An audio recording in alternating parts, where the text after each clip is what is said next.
Sekiro emphasizes one-on-one aggressive combat. This style revolves around filling enemies as posture bars with intense, aggressive onslaughts that give neither the enemy nor the player a chance to breathe. However, such an aggressive playstyle leaves the player open to devastating retaliation, making it essential for the player to know when to retreat and take a swig of that sweet, sweet gore juice. We need to understand this style if we plan to consistently deflect attacks, dodge grabs, jump sweeps, and counter thrusts. Understanding how posture defines the aggressive, rhythmic dance of Sekiro is essential to break, then expeditiously execute your opponents. We cannot break them, however, if we let them breathe. The core gameplay loop is assertive, domineering, dare I say intrusive. But their comfort is of no concern to a shinobi trained in the art of rhythm. 1, 2, 3, 4! 1, 2, 3, 4! 1, 2, 3, 4! Great, come on. Ooh. Luckily, Sekiro doesn't recognize itself as a rhythm game when we encounter the first two enemies and wildly murder them. As a shinobi who was resigned to a life of the well, our non-stop streams of swings are expected as the rusty ninjas we are. But soon enough, we fall prey to our bloodlust and fulfill our urges to provoke these baboons into the tasty spark of deflect. Feel my shinobi wrath, we yell before bombarded by General Naimori Kawarada. What is a poor ninja to do when confronted? A question that echoes in our minds as we discover that safety roll is his one and only weakness. We adjust to his consistent strikes, noting his hesitation, a disgrace to all samurai. Our shinobi reflexes kick in once he sweeps our feet. Nimble and quick, we give him the whiff of foot to the face that he longs for. We begin to realize those perilous attacks are not just hazards, but are tools and opportunities to gain control of the battle. The Chained Ogre complements this idea because the grab hitboxes can be so insanely incompetent, despite the existence of pixel-perfect hitboxes, that our ninja senses tingle to provoke his diving grab, basically asking for a nice feat wafting. Even though the Chained Ogre can repulse us away from his ugly demeanor and terrible posture, this pro wrestler and our first main boss both integrate what we've been grappling with all this time. The grappling! The grappling has been a pure mobility tool up until this point, but now we already begin to see a shift to the combat side. While the up-close and personal smashes and strikes tend to cause players to back away, the scramble to avoid death or to close the gap by grappling right to them can help emphasize the aggressive playstyle that can turn the tide and improve our discernment between when the correct and dead wrong times to attack are, all from the act of briefly stunning them and maintaining engagement. Unfortunately, while these approachable bosses are trying to help this poor shinobi break out of his shell after living in that well, and recognize ogres and horses as people too, they are super armor-centric bosses, including Juzo the Drunkard as an optional mini-boss to have fought at this point. Since they generally don't flinch when hit, they won't break down from their pressure that our rhythmic bloodlust demands. Perhaps then, as a shinobi, it is our duty to approach our opponents with finesse. Nope! What better way to absolutely beat true, unadulterated aggression into my bones than 7 Ashina spears? Not only did I ram against him with pure pressure, but I kept it on to keep his pressure from regaining after each and every one of his attacks. I forced him to either wind up an attack that I could predictably deflect, thrust into my counter to further keep him unbalanced, or perform his super armored swipe that only fed into my beefy sidestep into the right, where I could keep the pressure on. I could read him. I felt the rhythm. I became the rhythm. The pungent strains of his exhaustion, made fragrant with incessant hounding, weaved into my nostril hairs. I breathed in his demise. I strapped a leash on him and took him for a walk. Which is kind of creepy to transition from into an old lady, but Lady Butterfly offers a constant dance and clash of blows.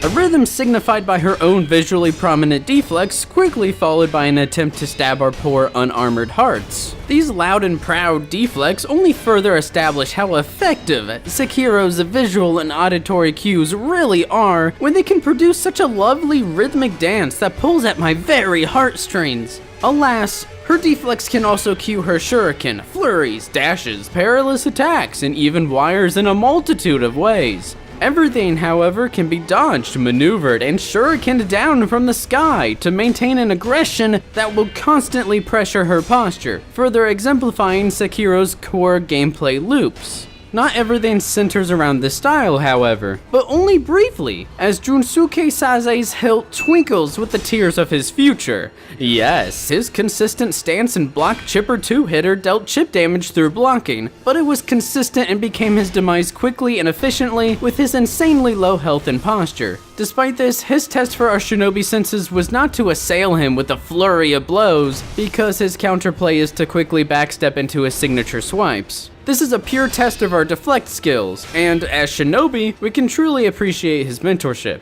Perhaps the best strategy isn't always to attack our foes endlessly, but to strategically work around their shortcomings. To hound them nonetheless, but to recognize an opponent's flaws and tells is just as important. Even when a gentle yet harsh blade such as Orin of the Water goes through our onslaught and retaliates with pressure of her own, with such graceful yet precise movements and strikes, it's a learning experience that focuses on pressure just the same. We respect her insistence, but also recognize when she's potentially open for a hit or two. Her exaggerated movements flow perfectly into a deflecting rhythm, almost like she's from the water. 1, 2, 3, 4. Bum, bum, bum, bum. My man in shining armor, Robert's father, my man, exemplifies pressure with heavy yet deliberate strikes, not as hounding as Orin of the Water, but his super armor, stepping forward to engage us and knocking us off balance, creates yet again a whole new pressure dynamic. We not only recognize his openings and when to strike, but when to engage, as his berserk rampage screams run away. Our fighting style against him evolves as we learn when and how to maneuver around him, not only from the manner in which he engages us, but the fact that he can only die from a death blow next to a ledge to knock him off.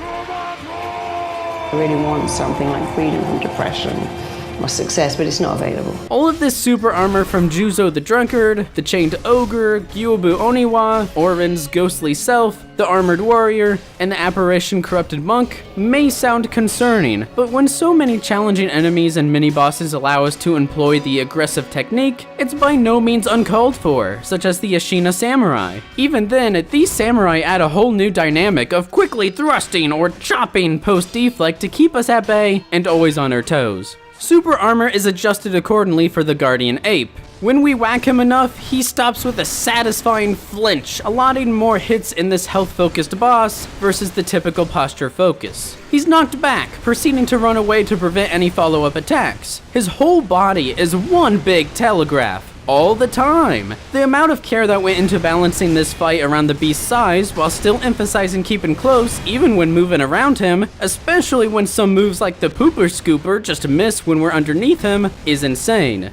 Last but not least, let us bring in my grandmother who took LARPing too seriously. The Corrupted Monk is perpetual in form, spherical in shape, and continual in pressure, yet as if to emphasize her own required aggression against such a beast to prevent her posture from recovering, she employs attacks that retreat, one of which actually baits us into jumping over her sweep, only to punish us instead. She still advances nonetheless, and our struggle becomes a clash of blows where the only positioning that matters is the distance between us. I'm inclined to compare this to a fighting game even, especially when staying knocked down until the right time can save us and keep us in the game. There's a surprising balance struck here. This balance is enhanced by adding subtle, yet not so subtle, but defining changes between phases. Her third phase employs many of the same attacks, but is now more dangerous both when she approaches and is approached. Positioning is a significant factor now when it wasn't nearly so before, whilst the clashing is still ever present. Her overall stature is much more erratic, especially regarding her new Terror-Goo attack, but still manages to present a balanced fight that doesn't frustrate me if I fail, even though it's a 3-phase fight.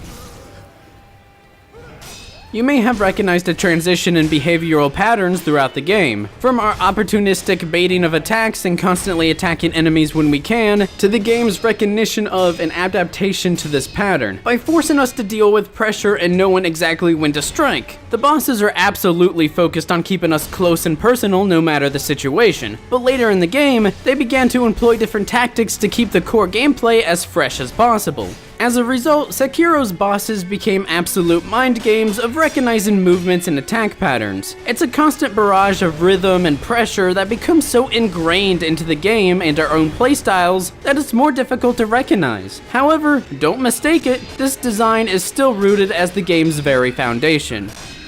Let's take a step back though, because while we've gotten to this point, it's important to recognize how we arrived at this point. Because the fact is, Sekiro doesn't care how you learn. You're left to your own devices to figure out what the game is all about, to figure out how the enemy patterns can be managed by and centered around their blocks and deflects in the first place. It's why 7 Ashina Spears was the roadblock that crushed and killed me more times than any other boss. Once I recognized that every attack can be managed by applying pressure in one way or another, then my time with the game became easier and focused more on learning to master the opponent with attacks and movement alike, rather than flailing at an unsafe distance that didn't allow adjusting or reacting to the current situation.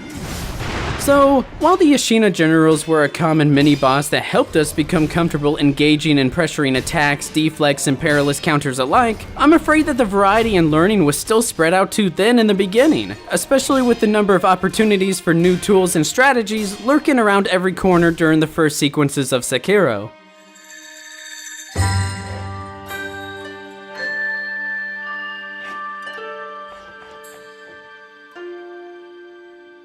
Not only can we engage with the chained ogre by abusing his narrow wrestler attacks or avoiding his broken grab hitboxes, but eavesdropping, and even the peddler merchant can inform us about the mini-boss ahead and that red-eyed beings are susceptible to fire. So we explore to obtain the flame barrel for the fire vent. Eavesdropping can not only lead us to the loaded spear, but inform us of an upcoming ogre's disposition. Not only that the armor isn't well fitted, but why it's not well fitted. We then proceed to grab the key from their now corpseified bodies and continue down a side path until we encounter a locked building in the reservoir, leading us to a new tool that can strip weakly fitted armor that is occasionally found on ogres. Before the Gyubu Oniwa boss encounter, not only do we learn that he's known as Gyubu the Demon, but that animals can be startled. Since Gyubu is a horse-mounted enemy, and we bear witness to a horse that met an untimely demise in this poor soldier's life, the firecracker prosthetic tool is quite fitting for the job. By providing hints for these exploration-focused tools through more purposeful and non-shallow dialogue, and not simply blocking off the next area, we're more motivated to explore and discover these tools. There's a sense of progression from not only physically moving through the game, but in constantly preparing for future encounters. That's the main reason why we can feel comfortable returning to and progressing through the Hirata estates in intervals. We don't have the necessary tools to truly take advantage of future enemies, such as the red-eyed ogre, so we travel to the Hirata estates, as hinted by the eavesdrop dialogue and the peddler, and find our new tool, the fire vent, hidden in a campfire surrounded by a group of enemies. In the very same area, our path, which is normally traversed with ease given the grappling hook, is blocked by shielded enemies that are just plain tedious to defeat without the right tool. So we're inclined to retrace our steps to find anything we might have missed. This leads us to discover the shinobi axe in the area before, if not already discovered.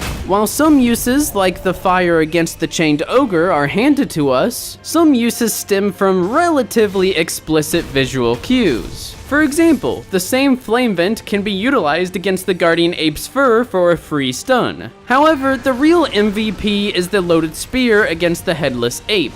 There's a chance we'll know how Undying works if we've already visited Senpo Temple, especially if we've helped out a certain NPC. This fact is also conveyed as best it can through the boss's erratic movements. Even if we recognize this, we must successfully deflect one of his 2 hefty blows to throw him off balance and give us access to the hole that the centipede screams out of.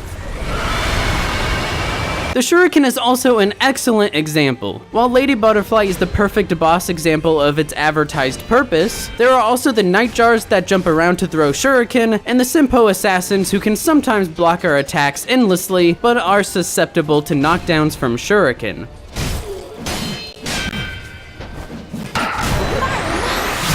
We're also guided to learn the shuriken's one-hit nature on the dogs next to the outskirts wall gate path sculptor's idol, knowledge that will come in handy when we narrow down groups to one-on-one encounters. That is the gameplay loop of the exploration as we find these new tools, planning our attacks and prioritizing targets accordingly as to not overwhelm ourselves, so we can manage groups of enemies with stealth death blows and finish them off in one-on-one encounters or incredibly aggressive murderous rampages. Thankfully, these exploration-focused gameplay loops are separated from the mini-bosses and bosses themselves to avoid the tedious task of running through and fighting hordes of enemies over and over again after every death against a boss. This separation of concerns is a huge improvement over previous titles. Most mini-bosses and bosses are right next to a sculptor's idol, and if they're not, they're easily accessible. Instead of tediously stealth death blowing our way to 7 spears, we can just grapple over a death pit to immediately engage. The spectacle of the entire mountain shooting at us accomplishes the sudden urge to get the crap out of there, but doesn't affect our Snake Eyes mini-boss engagement. Sure, the 2 enemies must be killed for every chained ogre attempt, but they served a clear purpose with their eavesdrop dialogue. There's a clear attempt at separating the exploration from the mini-boss and boss challenges, and while not perfect, is a significant factor in keeping players engaged, improving, and not frustrated. So, after combing the map for every last item, secret, and drop of blood, we are prepared. Our shinobi tools and skills have reached peak performance. Our days of living in the well are over. Although, there are 2 sides to every story, isn't there? While the rhythm integrates with our very bones and the tools at our disposal open up strategic opportunities, the systems at play fall victim to Tedium.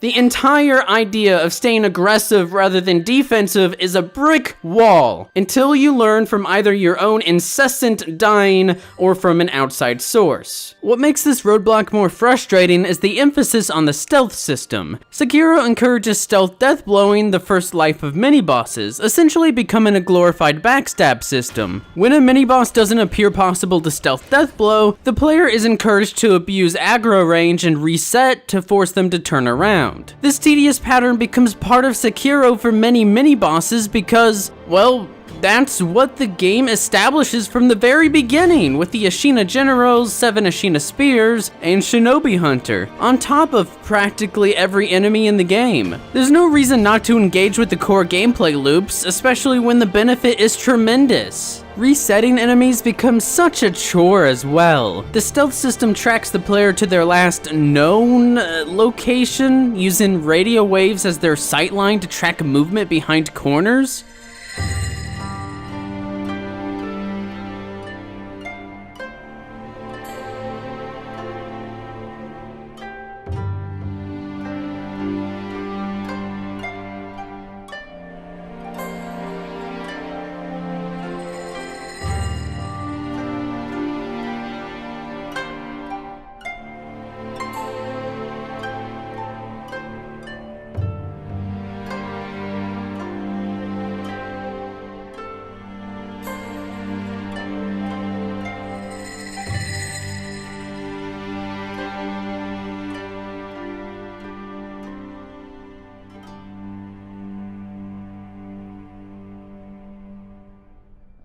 Whether in an effort to be realistic or punishing, the end result is an insane amount of wasted time just waiting around for enemies to reset and walk back to their original posts, especially when there's no reason not to take the safer and more efficient stealth option in most cases. To rub dirt in the wound, many bosses and enemies alike can oddly reset at their destinations rather than return to their original posts as they usually do.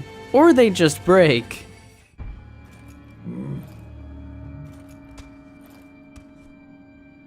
Help me? Well, what do I do here? Can you help me? Oh.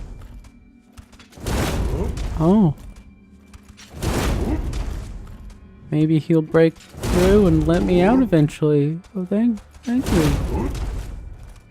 Help.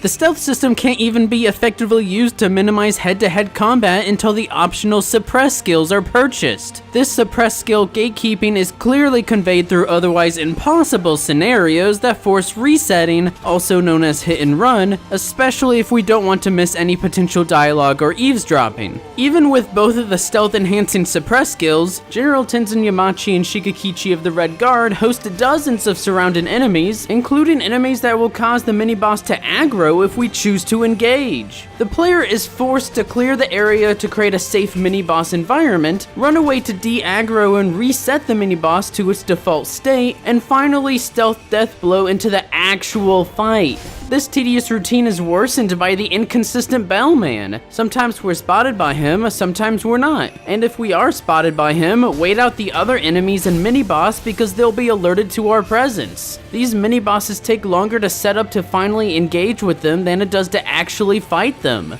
Sekiro's item management and consumables can be a tedious chore to compensate for. Grinding for consumables has the chance of becoming a necessity if you're using, say, a Divine Confetti, a consumable that must be used against Headless because he virtually cannot be damaged without it. Limited consumables force the player to successfully accomplish the consumable-related feat before you run out, which rarely happens and the items drain very quickly when multiple must be used per attempt. Farming mobs waste time grinding rather than fighting and improving against the boss. Frustration is introduced into the gameplay loop when it doesn't need to be. This becomes ever the more disappointing when tools like the Phoenix Lilac Umbrella with the projected force skill,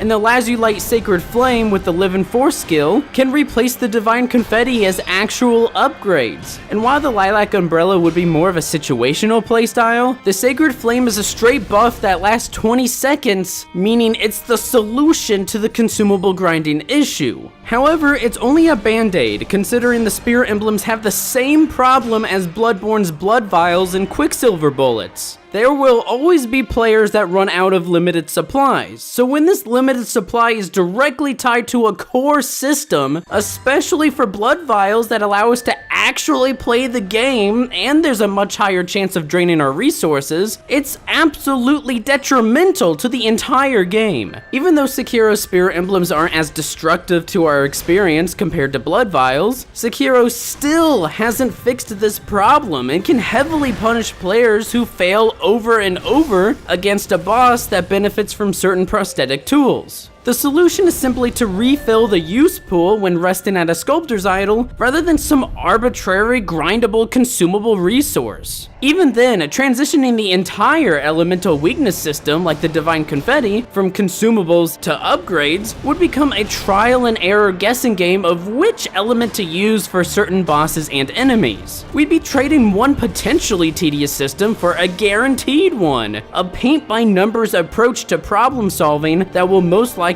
devolve to opening up the wiki. The best solution is to avoid the system altogether by removing the Divine Confetti and other like consumables meant to compensate for something and adjusting the enemy types or game systems accordingly. By removing these grindable limited supplies, we're also removing the overly item management centric tactics that comprise certain bosses, namely Headless and Shichiman Warrior. Even if we're using the refillable resistance gourds, menuing during a boss takes us out of the fight regardless, especially when it's more effective to pause time to menu the inventory than to use the quick item slots. By removing the tedious item management and elemental weaknesses, they could focus on utility upgrades of skills, such as Live and Force. Instead of embracing the fire-imbued blade that only trivially lasts 7 seconds, focus on naturally obtaining the skill and expanding upon the utility throughout the game, such as the Divine Abduction integration. At the very least, we could freely utilize the useful blood smoke ninjutsu whenever we see fit, because there's no looming limited supply hanging over our backs. The amount we have stocked up doesn't matter, just the existence of the limited supply incentivizes hesitation more than anything, and we all know that hesitation is the loser's way.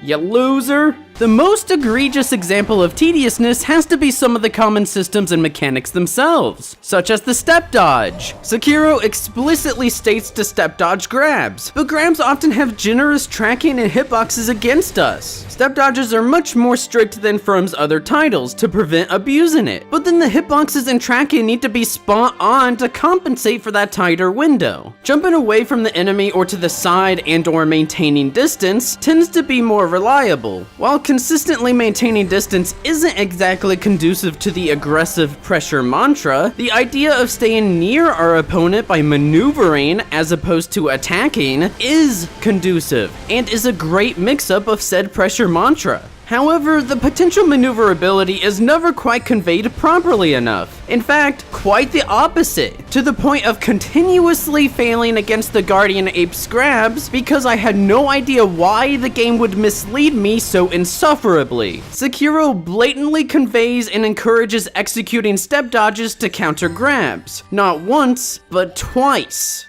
Hitboxes are especially important when the death penalty is so harsh. Half of our sen and experience is permanently lost and eventually dragon rot is spread, preventing NPC questlines from advancing, lessening our 30% chance to not lose half our sen and experience, and, oh yeah, is cleansed by a consumable. Because of this death penalty, we feel compelled to use the resurrection system to escape the scene, to avoid the harsh death penalty after a single resurrection, rather than seeing the battle to the end, or exploring until we take our very last breaths due to our reckless behavior. Instead, we can be as reckless as we want to for our first death, which is especially strange when the stealth system is so integral to the game. This resurrection mechanic can also be used as an excuse to justify attacks that deal too much damage. The only time when we wouldn't use the resurrection to escape is if we're fogged and trapped into a boss fight. So the best solution is to make sure we have nothing to lose. We can tediously compensate to ensure that we have nothing to lose by spending the money we have on coin purses that we can't lose on death, or by grinding to level up so we don't lose experience mid-level. The amount of time invested into topping off experience bars or trying to remember where the 9 total merchants are located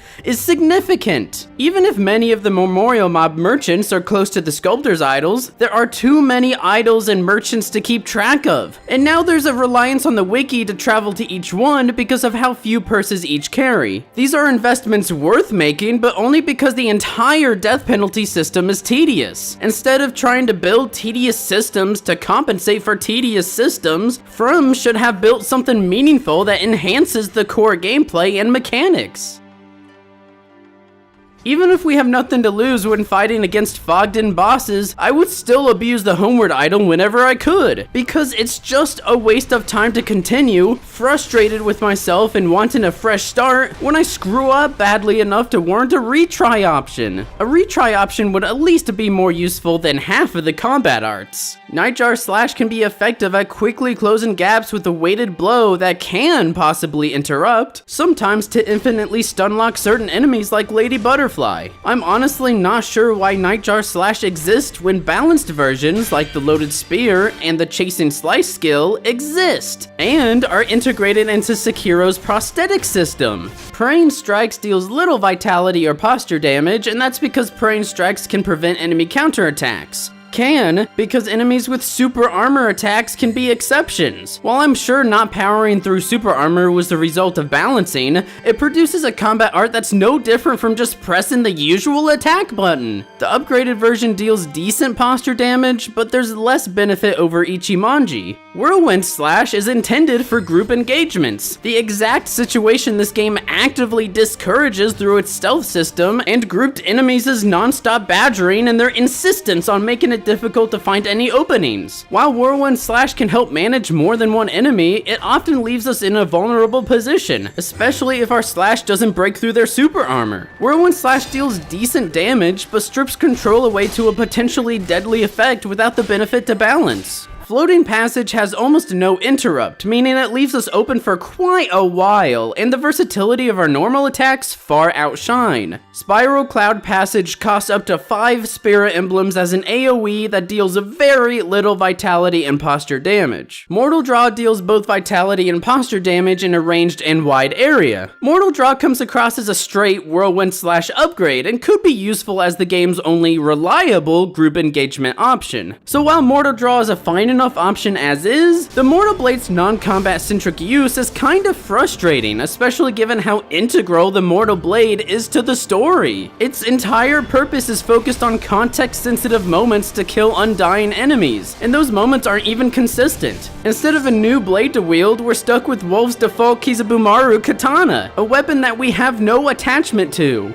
While some combat arts can be quite useful, they're generally forgettable and don't tie into combat in any significant way, especially considering the emblem cost. Unfortunately, the Shinobi prosthetic tools themselves fall into the same trap. It's a tool set which was so influential at first with the Chained Ogre and Fire, Gyubu and Firecrackers, Lady Butterfly and Shuriken, and Headless Ape and Spear, but became pointless and inconvenient as time went on, as slow, very context-sensitive tools that did not consistently work as advertised. In fact, throughout the entire game, I thought, without confirming, that the Shuriken helped prevent bosses from regenerating their posture for some set amount of time when they retreated. I imagined that the Shuriken wouldn't deal posture damage per se, but rather briefly maintain the enemy posture, to buy us enough time to run back in to continue pressuring. Instead, Shuriken pressure is negligible and immediately negated when their posture quickly resumes to recover. The multi-hit spinning top Shuriken better conveys the purpose of maintaining posture, but has the wrong focus on dealing posture damage instead. The result is a multi-hit charge up that isn't compensated for and thus loses any potential posture benefit. Coincidentally, the Flame Vent's entire purpose is to set the burn status effect, not only dealing damage over time, but preventing posture regen during the burn's duration. However, the Flame Vent is slow, vulnerable at close range, and only applicable if we use it enough to proc the burn status effect in the first place. So the benefit is typically outweighed by staying aggressive. The axe potentially helps break enemy posture outside of its original shield breaking purpose, especially useful for when the enemy would otherwise block, so it fits right into the core gameplay. Even then, if I'm being honest, I forgot about the axe's existence for the majority of the game. Why is that? Alzheimer's. Well, remember the context in which we were taught to employ the axe? Remember all of those hints and the moments themselves where we're fighting a boss that's weak to a specific tool? The game trained us to only think of the correct tool for the job when the moment arises, rather than to treat our prosthetic arm as an extension of ourselves, as a utility belt. And those arising moments of effective tool usage shifted later in the game to lie entirely on the Shinobi Firecracker as an all-in-one stun tool. The Shuriken was the only tool I used because it was quick, stopped special posture regaining stances, and I thought it helped prevent posture regen at range. That was the universal purpose I had assigned to it, rather than the much more context-sensitive and emphasized anti-air application. The tools' context-sensitive nature also led me to believe that the loaded spear was an utter disappointment, because after learning that a presumably mini-boss or boss wasn't a fan of armor so it could be pulled off using the spear, I stealth deathblowed said enemy without realizing he was the weakly fitted armor one that the bridge soldiers were hinting at. I ended up searching the internet wondering whom they were talking about. If Sekiro emphasized more utilities and tools outside of very specific encounters, maybe I would have realized how useful the finger whistle was, how we could drag an enemy toward us for an around the corner death blow. Sure, the finger whistle advertised itself as attracting enemies, as a late game item mind you, but the entire system of stealth death blowing from around corners while hugging walls, and from below while hanging from a ledge, can only be discovered by chance. The entire interaction is easily overlooked. Imagine, ideal scenario with what we're given here. The game's focus is on posture, so let's focus on that. Emphasize pressure to prevent the enemy's posture from regenerating. With some mechanical changes, Shuriken can be used to briefly maintain an enemy's posture and keep them unbalanced to buy us enough time to run back in. The Shuriken's purpose shouldn't be to deal posture damage or even chip damage with the piercing Shuriken, because that can be abusable at range and is not conducive to the pressuring mantra. The Sparking Axe is the perfect heavy attack tool, because the pros are that the burn status effect can eventually be applied to prevent posture regen, also dealing immediate posture damage, so there's a short and long-term effect. The cons are that it's slow and leaves us vulnerable, which is a significant downside in this game. Perfectly complementing Sekiro's core systems, the reward of consistently finding those perfect moments to continuously pressure with a vulnerable attack is the relief that posture won't regen for some time because of the burn status effect. The combined axe and fire produces a fantastic combination of balancing risk and reward, and we won't lose out on dealing posture damage that our normal attack could have dealt in the meantime.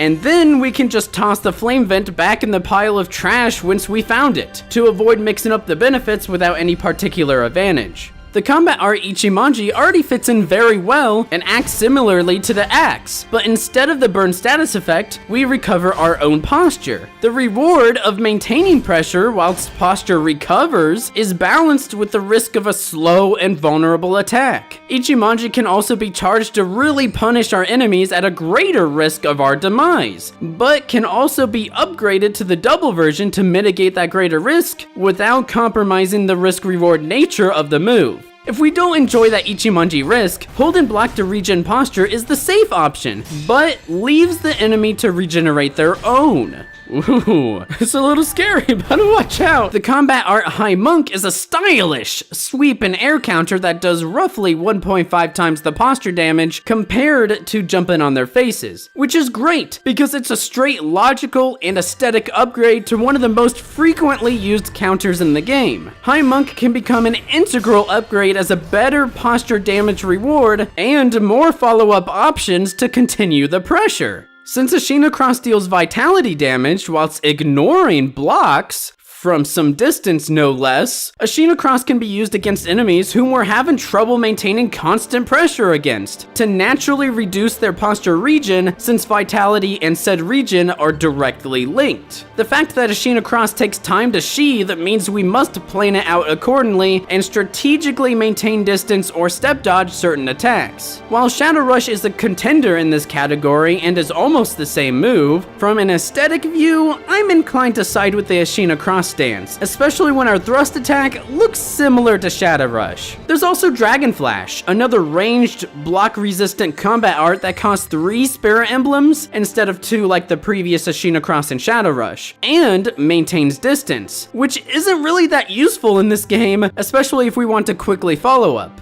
Keep Ashina Cross, trash the other two, unless they can be revamped to complement the core posture system in mechanically unique ways without mostly focusing on aesthetics. Trash Nightjar Slash, Praying Strikes, Whirlwind Slash, Floating Passage, Spiral Cloud Passage, and even Mortal Draw because of my disappointment with the key weapon. Oh, sorry, key item.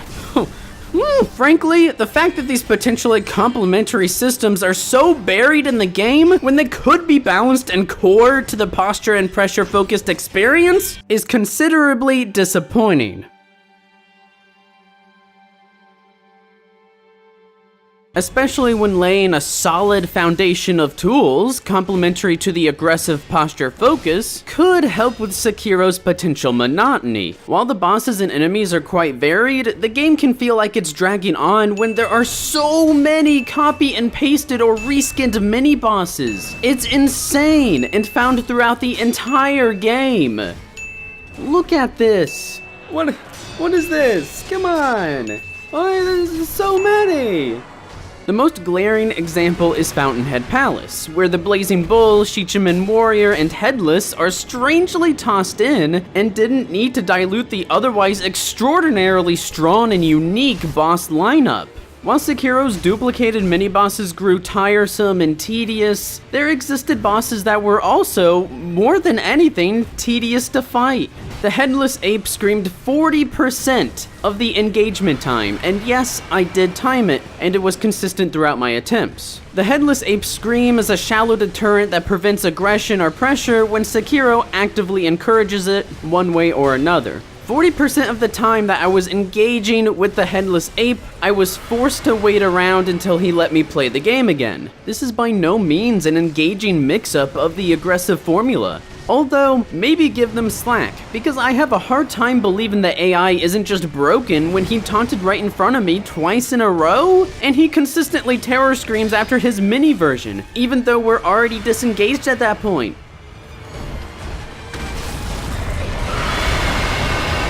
That's nonsensical! The AI is broken. And we see broken AI in other bosses like Genichiro, when he gives us the win by constantly trying to take out his bow while we're hitting him. Or Lady Butterfly, that sometimes infinitely traps herself into her block deflect string. If the terror screams weren't enough, he's copy and pasted elsewhere as well. The chance isn't even given to Mortal Blade the Ape the first time when we're not stupid enough not to recall what the Mortal Blade's entire purpose is. Instead, he evaporates and appears elsewhere.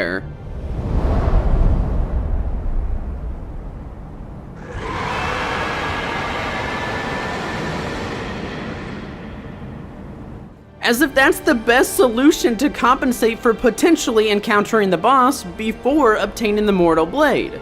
The duplicated headless ape at least introduces something new for his second phase, a buddy. These two were near impossible to approach outside of two headless moves due to the constant attacking and approaching, where the main strategy boils down to sprinting and waiting. At least the Blazing Bull was a constant chase against its backside that was active and not passive.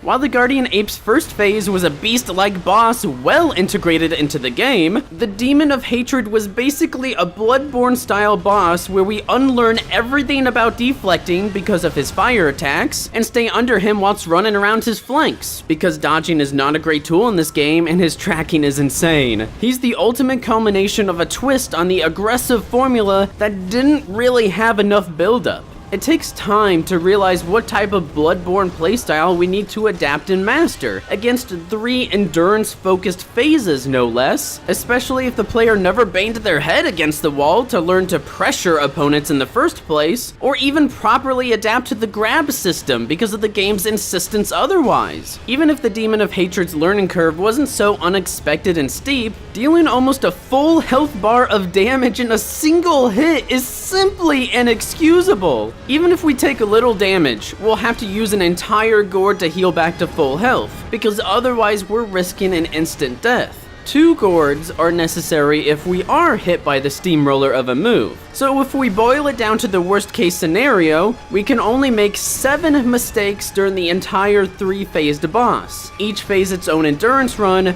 assuming max gourd uses and excluding the couple of potential resurrections.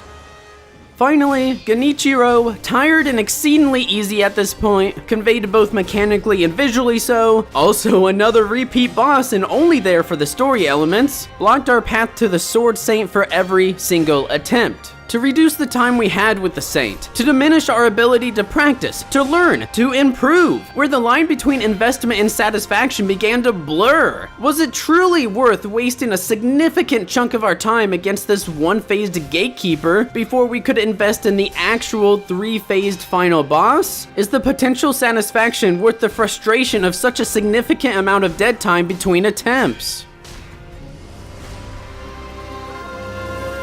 No, it's not worth it. Several tedious design choices significantly impacted certain areas, bosses, and overall gameplay depth, to the point that I questioned Sekiro's focus. The combat arts and shinobi prosthetic tools were plentiful but forgettable. While Sekiro steered toward posture, the prosthetic tools were context sensitive and the contexts were quickly dropped. So we either make a conscious effort to use them, or we're never using them. The areas were all fantastic and unique, but the duplicated mini-bosses dragged the game out. One frustrating design choice after another culminated to encompass the dense area of poorly handled mini-bosses and bosses of the end game, enveloping me in a relief of finally finishing the game rather than satisfaction. However, despite everything, the aggressive, pressuring, rhythmic dance of Sekiro still shines as a beacon for many memorable and unique bosses and gameplay challenges that will certainly stick with us for many years to come.